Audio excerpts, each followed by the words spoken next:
Did you know that Spider-Man has a winter jacket that's made entirely out of Mediterranean flatbread? It's a pita parka. Welcome to Shave&Butcher. And I've got a new razor. I'm the second owner, I think, but it's new for me, new to the den. Here we go. Quite the beauty. This is a mother of pearl from Böker, or Böker, like some of the Yanks say. So it has a gold-plated spine. Would you look at that? And would you look at the tip up here? Quite the nice geometry. It's a big blade. I actually haven't measured it, but it looks like a 7/8, and yeah, some nice golden stamps on the blade. Quite happy with that. It's called mother of pearl. Obviously this is not mother of pearl, it's plastic, which I could have guessed, but it's a little bit of a disappointment. It would have been so cool if it was proper mother of pearl. But it's a nice looking razor. A little bit, it's because of the size, I guess, but it's a little bit, it has this indentation down here, so it's a tiny bit awkward when you flip it over on the strap. Now my hand isn't super mobile, so I'm a bit sensitive to that, but all in all, very nice looking, full hollow. I have honed it. It looked okay, but it had a few small chips in the edge up here, which would have been uncomfortable, so I've honed it. It was easy to hone, so unlike some razors, I'm going to say I'd be surprised if it isn't okay. Sometimes when I hone, I don't know what happens. It's shit. This one I think is going to be okay. But I haven't tested it yet, so we shall see. And if it isn't okay, I don't know what to do. No point in taking it back to the stones, because I did what I could. The soap was a gift from Peter Sullivan. Gotta love Peter. And thank you, Peter, if you're watching. This was sent quite a while ago. This is Whispers from the Woods and Pomelo. So it's a grapefruit or citrus sort of soap. It's quite nice. I've used it for a few days now, so I'm going to use it again today. Already loaded up with this synthetic brush from Frank, what is it called? Frank Shaving. Lovely smell of citrus. Quite a natural citrus smell. Sometimes they get a bit synthetic, you know? Synthetic smelling. This is very nice, and it's a good soap. Again, it's got a few years on it. Peter sent me a big box of stuff out of Australia, and even Indonesia. Memory serves me right. I've used some of the stuff up actually, because it was all very good. So I still have the Warden. I still have the what is it called? Oak Labs. I still have maybe one or two, but I've used up some of it, so it's great. Otherwise, I probably wouldn't have tried anything out of Australia, because those are products that don't pop up in the feed, so to speak, very often. And that's why it's great to have local ambassadors who push the brands and the products, and who want the community to discover the good stuff that are available locally. There are a few soap makers in Sweden that I don't push enough, I guess. They don't release a ton of new products all the time. It's more they have their set roster of products, most of the time, but they're really good. So grönlycka, laugar, cauliflower. Then there's Matti Lindholm, of course, who makes his own soap. So the suds are already flying off. Isn't that nice?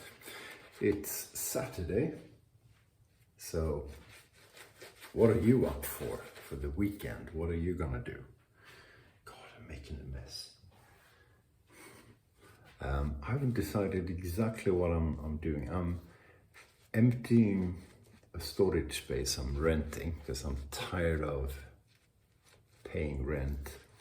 It was after the move that we had some stuff left over, so we're gradually selling some of that stuff, moving something to other places. Like the kids have a lot of storage space.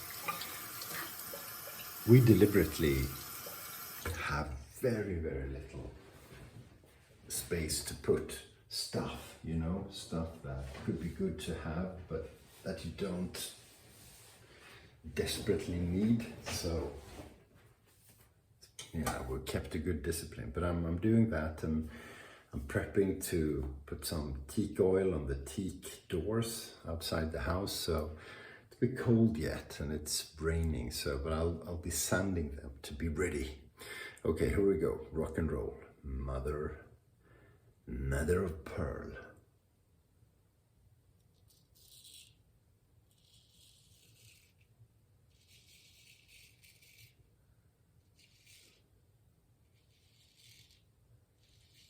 Sounds like it's cutting well.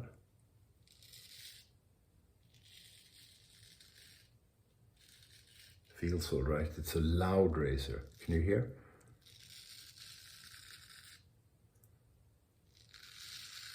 Yeah, quite nice. And it's nice with gold on straight razors, isn't it?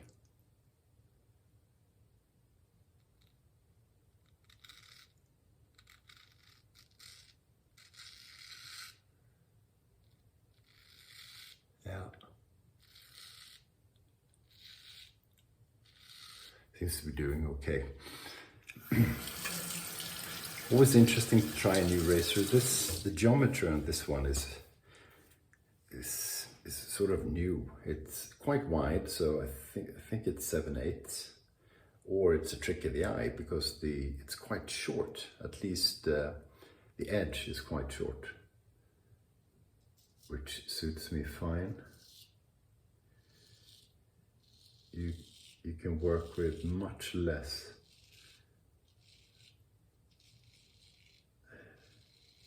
spine length than you typically do. I don't know why some razors are so long.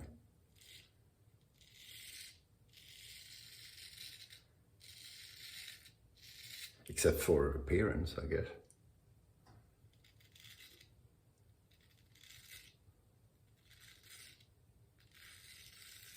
It's not like I have the discipline to shave with a front part one shave and the back part one shave. You just shave the way you shave, right?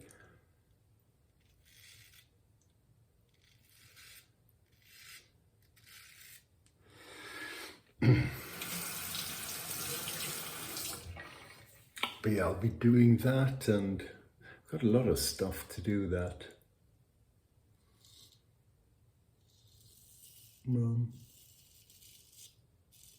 Sort of waiting for the weather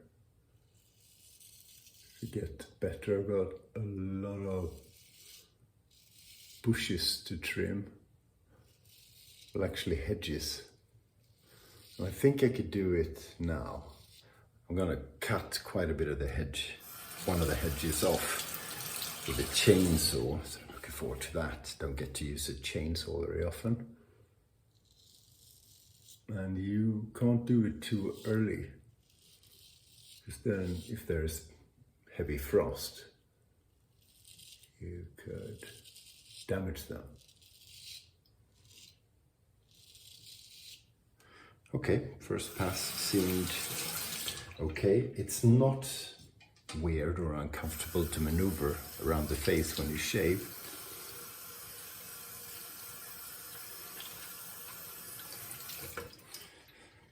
And you know, thinking about it, about stropping, it's probably because it's such a what do you say, wide, broad razor, that the flipping over motion, which is a little bit tricky for me. I go slow, I go really slow when I strop. If you are learning how to strop and you watch people on YouTube, they go. I can never do that, plus it makes no sense. You save so little time. It's much better to go slow, feel how the razor touches the leather, look at it. You got to do a few cross motions sometime to get all the edge, because the leather isn't perfectly straight. So go slow and listen to the razor. Beginning, you won't know what to listen for, but you'll get the hang of it. Same thing when now that I'm trying to learn how to hone, I go really slow. So I spend a lot of time looking at it, feeling, cutting tomatoes like Matti does. But I also go slow when I stroke the razor on the stone.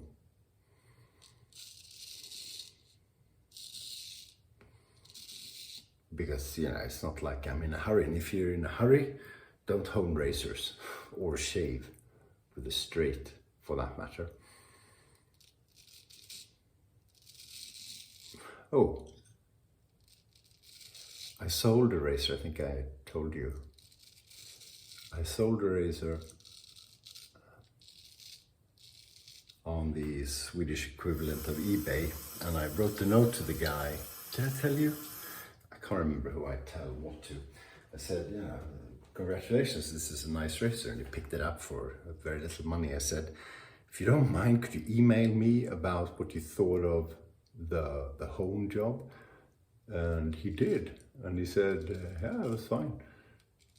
And he made a YouTube video using it. I think it was his first YouTube video. So if I remember, I'll put a link to his video when he tries it out. And if you don't mind, go look at it and say Shave&Butcher sent you, if you don't mind, or Johan, just for fun, 30 seconds of your time. Plus, it was a good video. Who knows? That guy might become a famous YouTuber one day.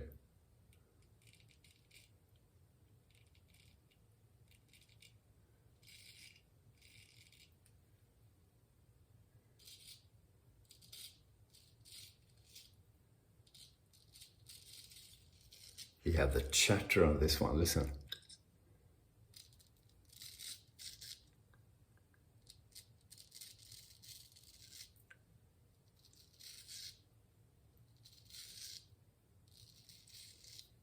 Making sure I get everything. So yeah, please do. Just click on the link. I'll make sure I remember to put it in. Click on the link, watch the video. You can watch the whole thing or just a little bit, but say I sent you, please. Fun.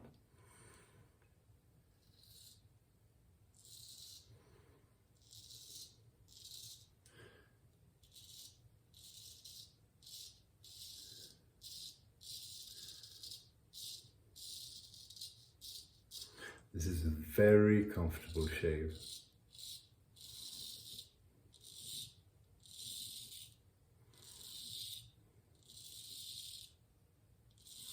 This is one of those razors that are super easy to hone.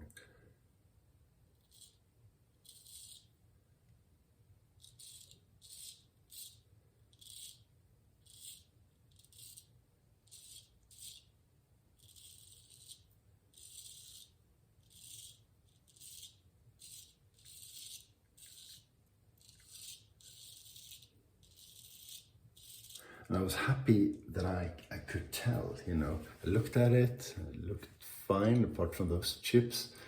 And I put it on 1,000 grit stone and I felt, yeah, this is gonna be a piece of cake.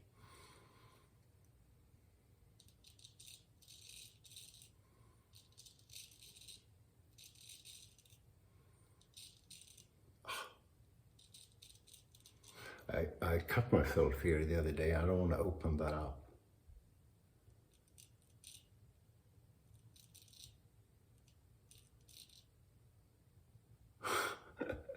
Okay. I might if I continue that. Yeah, it feels okay. And it was an interesting experience to realize that, okay, so I've honed enough razors of different makeups and failed often enough and succeeded sort of with some of them to be able to realize straight away that, yeah, this one is going to be fine. You know, it's hard to fail on this one. So not because I'm good at honing, just because it's hard to not hone it correctly because it's good.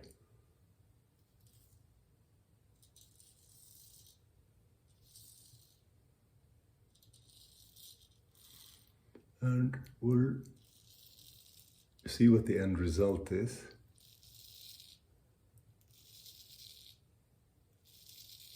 Oh, feels good, but I can tell already now it's going to be pretty darn good. So thanks Tony for allowing me to purchase the razor. I appreciate it. Tony's a great guy. He's from the Swedish ice hockey mecca. Let's see if anyone can figure out which town that is.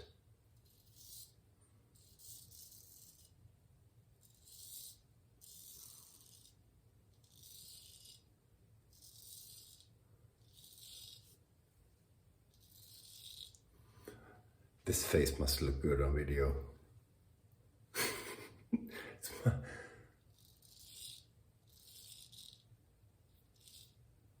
I'm sort of making a radio face on that one. Okay, shave done, 2 passes, no buffing. The other day I got inspired to buff. Let's see. Yeah. Good job, excellent, excellent razor. I'm actually going to do pickups just a little bit in those areas that I never really get because the hair grows in funny directions. So you need to shave from, you know, basically 4 different directions. I don't want to do that.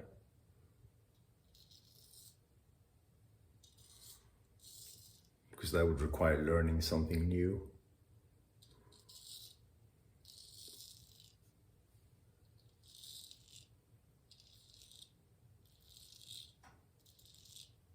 So I'm just gonna go over it one more time, sort of. I can't remember what it was. There's nothing much to pick up here.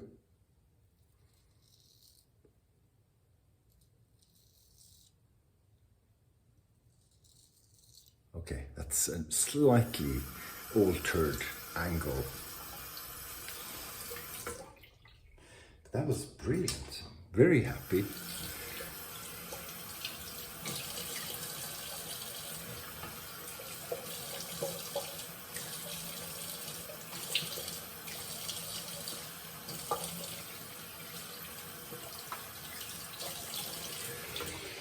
Very happy with that. And a trick, if you want to feel you're getting BBS-like shave, wait a day. Don't shave after 24 hours, shave after 48 or longer, because it feels closer. It's weird, I'll never figure that out. Hega aftershave, Matti Lindholm special. And Frank Strömberg, if you remember him. We're thinking about you, Frank. Talked about Frank the other day. Interestingly enough. Looking sharp, feeling sharp, ready for work around the house. Enjoy your weekend. Check out the guy who bought my razor, please. Just for fun. Why not? I'll catch you soon and stay sharp.